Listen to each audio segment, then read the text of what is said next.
Alright, there we go. This is just going to be a kind of a quick, short tutorial on taking this thing apart, just mostly seeing what's inside of it, because we only need it. The thing to remember is the 7.4 is down, so the switch has to be down, up, down. You can keep the top just to make sure of that. But anyways, we need the LEDs in the inside, and that's what we're going to use. So the stuff needs to be pulled off here. Look at those insides, huh? It's pretty much all there is to it. It's just a quick, short thing I'm doing here.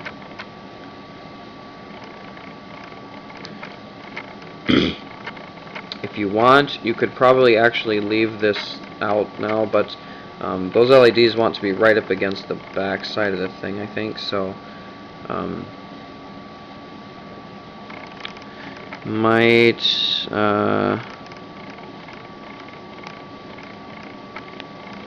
well, yeah, that we, gosh, I think we better just take it off. Better just take it all off, I think. Leave that sticky back on there. Well, let's rip this stuff off here, if it'll come nicely.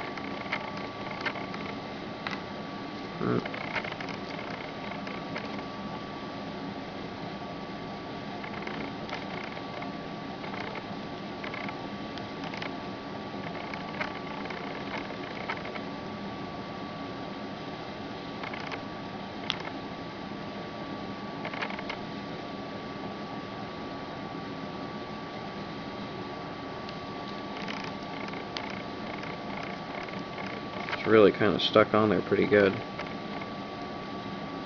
can always take a craft knife along later and scrape it up. Scrape the last part of it away.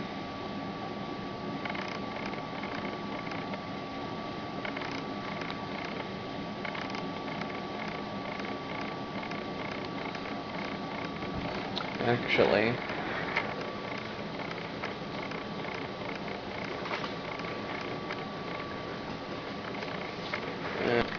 sorry about that. Anyway, that's pretty much all there is to it. You can just leave all this attached for now. We just need to do this so we can take a small drill bit and measure, so we know how so I know how much or how big to drill the holes for the LEDs to shine through. Other than that, that's all there is to it. You can just leave the switch in the down position on the left here, and then this will just sit right up against the top wall there. And so yeah, that's all there is to that. Just a quick short little video. We'll probably tack this on with something else. So alright, well, this is just a quick video at the end of what I did for taking apart the low voltage indicator.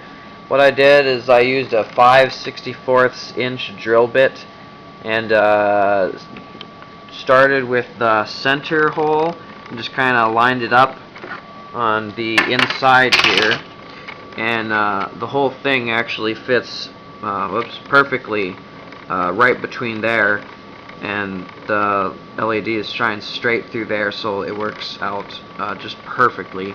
Then you just kind of got to guess and space them off, and then look at them and hold the thing underneath like this to make sure they all line up, and it ends up fairly well. So yeah, that's all there is to this one. This is a pretty easy step.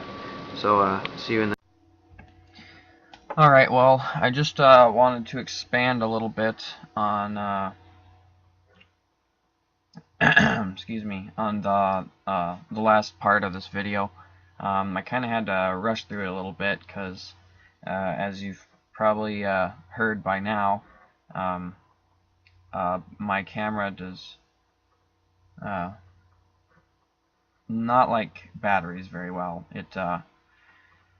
I've had it for a few years now, and it's getting kind of old, I guess, and it's not being very friendly with me at a very unfortunate time anyway. So basically, I just wanted to go over a little more thoroughly what exactly I did. Hopefully give you a little bit better idea anyway. So as you can see, and as you saw previously, got those holes drilled, and all I did is here we go. Started at the back here and kind of held the LEDs up underneath it there. Kind of centered it with this tab right here, and just sat it in there, kind of like this. Only flipped it over so that the LEDs are facing up. That way, I could see where the LED was, and then I just kind of guessed, you know, about right there would be the middle one. And then I flipped it over again so the LEDs were facing up, and just put little dots of marker along the side there. I can zoom in on this picture here a bit. You can kind of see where I did the marker tracing there. So the one, and then I just kind of spaced it out where I was pretty sure they were, drew a line through them all, and then held it up one last time with the LEDs facing up to make sure they all lined up, and it did. The only problem, as you can maybe tell, is this last one is a little bit close and a little bit higher up, so that's actually the lowest LED because we're looking at it backwards. Other than that, that's pretty much all there is to it, I think. Yeah. Other than that, this is actually where it's going to go. It's going to face like this.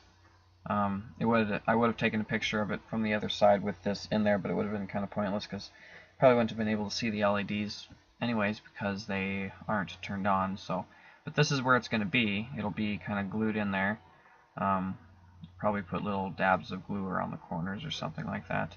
Once it's solidly in place, and then this wire can be tucked back, and it's long enough. It can be run to the to wherever the batteries are. It's long enough. It can go anywhere around the edges of the case that we need it to go. So that's all there is to this part. I think that'll wrap up this video. Yeah, because actually wiring it up and everything, that'll be in a separate video once I actually wire everything. These few sets of videos are just casework, basically. That's all this was casework, test fitting components, stuff like that. So, thanks for watching again. I hope you are doing well if you are doing a portable on this. So, good luck with your project, and keep on working at it, and see you next time.